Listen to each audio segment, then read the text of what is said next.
What's going on, fellow scavs? It's I, Odds, again here with a news series, actually. I'm calling this, I don't know, I guess, Exploring the Forever Winter, or Exploring the World of Forever Winter. Starting with episode 1, we are going to be looking through the Innards. Basically, my idea for this series is to explore using some nifty magic outside of the maps, kind of what's around them, basically enjoying the absolutely fantastic art direction that Fundog Studios has with this game. I think these environments are just top notch. There's so much detail, so much love put into every single map, and I kind of want to explore that. And you know, I always have this itch when I'm playing these games that have really cool set pieces, really cool environments. Like, I always wonder, I'm like, what's up there? Like, what's beyond what we can't see or what we can't get to? Like, where do these go? All the way down there? What's back here in the starting area? You know, what's behind all the blood bags? The places you just can't get to. You know, I love scratching that itch, and I think I'm going to take you along for the journey. I think we're actually going to go back out. We are going to start out here in probably the most open and grandiose space of the Innards. I'm going to try to kind of explain what we're looking at and kind of how it fits into the narrative, I suppose. But with magic, here we go. Press the handy dandy button, and now we have freecam. There we go. All right, well, I guess to answer my first question, let's see what's up here. So this is that giant circle. So this is looking back actually towards the playable space of the Innards. You actually see there is another tunnel down there below the playable space, but I mean, just even from this angle, you just get to see just how just massive this environment is. And some of these some of these assets still don't have textures put on them. Oh, yeah, that's the white cube. Not sure why that's there. If that's a leftover placeholder of something, there's nothing inside of it. It's hollow. But yeah, that is a Lord and Savior cube, I guess you can call it. So yeah, moving on. These bridges don't actually really go anywhere. These bridges do not go anywhere at all. This one actually has some sort of kind of elevator piece, I suppose. And if I'm not controlling this camera very well, the controls are a little janky and I haven't really messed with them yet. But I mean, this is a play space that nobody's really going to get to, and they only see from a super far distance. But like, look at this detail. Look at the pipes, look at the fans. Like, so much love and care went into these assets.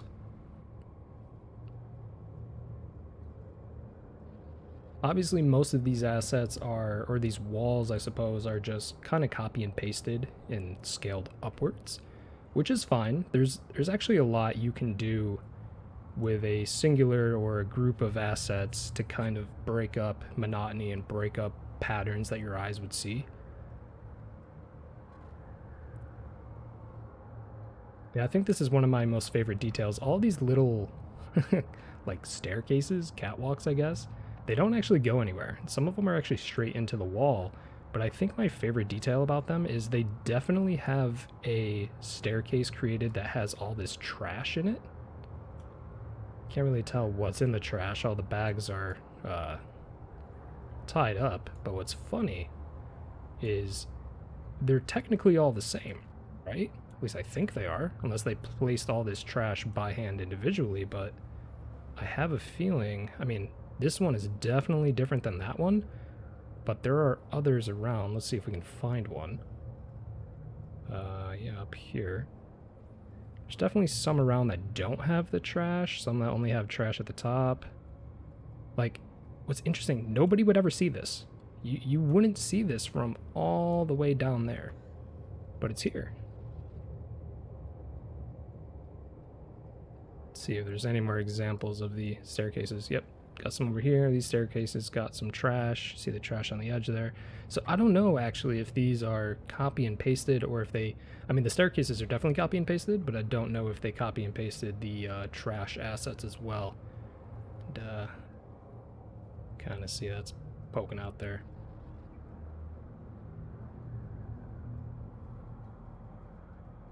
So if we go up and up and up, there are more of these tunnels that don't have any lights, and you can see they don't really go anywhere. Just kind of ends off in the distance. But I think it's a kind of cool sense of world building because you could look at these and go, kind of make up in your own mind where they might lead. And then for some reason this just goes up and up and up and up and up. The Innards play space is actually massive in terms of the scale of the map. It's actually freaking enormous, man. It's kind of crazy. You get really good frames. I mean, obviously meshes and whatnot don't exactly eat up frames if their LODs are decent, but I don't know, I'm not a game developer. I only kind of know these things. So yeah, that is the outside kind of tube area of the Innards. Not much on the other side of the walls either, but what's interesting is like these kind of go off into the distance. So they didn't shorten these, they kind of kept them as they were. You can kind of see them all around out here. They just poke outside of the walls. And I found this super interesting too. So they kept the scale of the asset, but it's kind of just like, you know, they didn't have to take up that much space to get that part of the wall kind of clipped in. So it sticks out. That's always interesting. Like this stuff is here, but you're never going to see it because it was just kind of copy pasted assets. And then we got this tube running all the way down. All right, so that's enough for the outside. Let us head back. I'm just going to hit insert to go back to my character here. I suppose let's go look at the kind of the blood bank area. See our friend here. Interestingly enough, his asset is actually pretty detailed when you zoom in on it, but he's kind of sitting on nothing. It's kind of weird.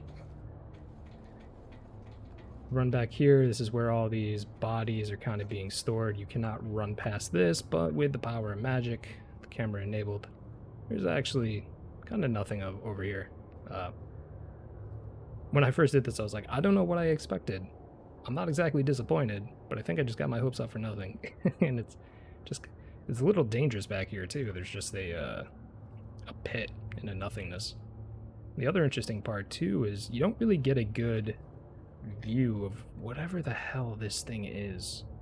This is just, I mean, like, yeah, the Forever Inner is grim dark, it's grotesque, it's disgusting, but like, look, like that knife is sick. You get this robot with like multiple arms, and the knife, the mesh is actually a little broken there. I've never realized that, but it's got multiple arms.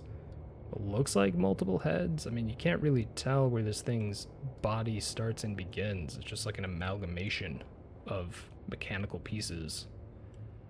Just so cool. Like, this design is just fucking awesome. I love it. Alright, heading outside of that field trip class, let's go to the rest of the innards. There's really not much over on the terminal side. It's mostly just pipings and wires and whatnot. I'm not sure why we have a man hanging over there. It's a little grotesque that, you know, your life kind of sucks. You're just hanging over the edge, thinking, how am I going to survive another day? Where's my next meal going to come from? And there's Gary. Gary's hanging from his feet, so poor Gary. Hello, pupper. Another thing I want to point out here, actually, again, this is just a kudo to the devs. Look at this texture work. I know I don't post in the highest resolution. I try to post at 1080p. I'm actually playing this on 1440p, but these textures and these assets are just like, they're great. They're simple. They're not incredible, but they're like pretty damn close, I'd say. Hey, look at all these. A lot of scars, a lot of the guns the European soldiers use. Like, look at the muzzle brake on this thing, dude. It's insane. Picatinny rail the whole way. Charging bolt. Looking at the AK as well. AK's got some decent textures close up, and I just love how the light kind of reflects off of this. And I'll try to show that on some other assets around too. There's actually some really good lighting effects. No popper. Hello, puppy. He's just chilling. He's a good boy. Nothing really under here. It is another pit with just kind of like a pipe. Nothing's really attached. It's just a floor, I guess. Yeah, nothing really over here. Continuing on with the field trip in the innards, let's go back to this main kind of rail area. What's interesting is I was always trying to think, like, what is the innards? Obviously this is underground, where it's safe from the war on the surface. But like, what was this place? I mean, we have rail cart with stairs coming up. This is obviously some kind of like depot. I'd probably look into the lore a little bit more, but what's interesting, this is a rocket. You want to know how we know it's a rocket? Let me go back here. Now you can kind of see with the lighting there, there's fins, and that looks like a booster pack. So I don't know if this was a loading bay of some kind, if this was an underground transport facility that was transporting arms and munitions. So the missile would come here, maybe the missile would come through this part of the innards through the train tracks back before the scavs took it over. You would have some people here on the side that would kind of like probably sign off on it. You go, yep, that's a missile. It's good to go, and send it on its way. And then coming a bit further down this way, we have this, I'm gonna guess this is an armored personnel carrier. We do have a minigun. It's kind of a C-ram that you see put on ships and defensive installations on like embassies and whatnot. They like to use these to shoot down planes, drones, mortars, stuff like that. So you get a mini version on APC. That's actually pretty terrifying. The APC is pretty big too. There's no lights here, but yeah, that's pretty much it. At first, before I got the Unreal Unlocker to do this, I thought this was some sort of like tram system, or like a tram car. But then, you know, looking at it a little bit more, it's like, why would a tram car have a minigun on it? But in the Forever Winter, why wouldn't it have a minigun on it? Hell, I don't know. You can get some dudes hanging out here. That can't be comfortable. This guy's just sitting on the tracks. But man, this lighting is so good. Kind of show you some cool effect. I know I'm cutting to like this under part here, but like, look how cool this, man, you can just make so many cinematic moments with this tool. But when I was messing around with it, like, look at that lighting. I don't think that's dithering, or is that screen space reflections? I'm not exactly sure, but coming off of that light right there, look how it bounces off this cloth material. Like, that's just, dude, it's so good. Obviously, when you put your camera right up to it, it looks like sludge, but you back away a little bit, and then you get that red glow going. Like, man, that just, that looks so good.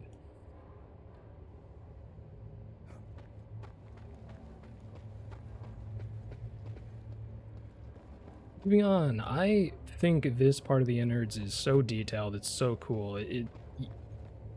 It tells a story. It tells you are in a very like post-industrial setting with all these pipes, all these wires. Like, I love it. But it's confusing enough. It's chaotic enough to where it looks good, but at the same time, it lets the player's imagination kind of run wild. You know, you can be like, well, what is this for? What are these going to? The environmental storytelling, I think, is super important. Because, yeah, we're not shooting anybody. I mean, yes, you can shoot people in the innards if you get the water thieves, but when you're walking around, like, if you take a second to stop and smell the roses, or smell the rotting carcasses and bones on the ground, I suppose, there's a lot that can be said about this environment. Anyway, so a little bit more of what you wanted. Let's go back into this, and let's fly outside of the wall. Kind of get an idea. We'll go down this side of the pipe. This tram just kind of ends in this little box formation, I suppose. And I think what's super interesting is this kind of pipe right here. Obviously, this is one of the pipes I believe that they have on the outside of the innards back over here. Might be just a lesser, lower poly version. Not too detailed, but you don't see this. Like, it almost makes me wonder. I'm like, why did they put this here? Like, you definitely don't see this. Is this kind of just left over? Did they have to place these things and just couldn't scale them? Because, I mean, obviously this part you can't scale because this is part of the map. It has to fit there. So obviously you can't scale this down. Probably too much work to go into the 3D modeling program that they used. And cut this asset down, but like, I don't know if you can see this. Can I add a, what is it, Control-Shift-P? Oh, I added a spotlight. You can do that with this tool too. But yeah, like, this asset doesn't have a purpose. Like, why is it here? This, I mean, man, I'm not exactly sure why this piece is here either, because if you are down in the innards, what side is it? It's on this side. Can you even see that depending on where you're looking? I don't think you can. Oh, you can through here. This little gap can kind of give you like an idea that something's out there. You can kind of, yeah, you see it right there. Does that need to be there? No, but I guess it adds to the overall storytelling. Another interesting thing, if you never knew, I guess I'll throw this in, that is actually a screenshot of their map selection. I wonder if these are if these kind of like Easter eggs, if they're super early versions of the map select screen. As you see, there's a lot more entry points than before, so maybe they're not even named, so maybe these points were kind of placeholders when they were testing, like, okay, what's a good spawn point on this map, and then they kind of cut them down a little bit. And then obviously there is the player selection screen too, so I think those are really like the only kind of Easter eggs in this map.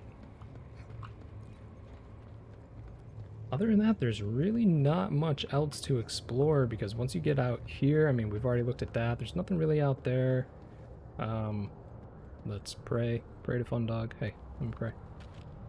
I would like to pray, please. The gods have forsaken me for using this tool. But yeah, I suppose that is it. That is all to show you of the innards.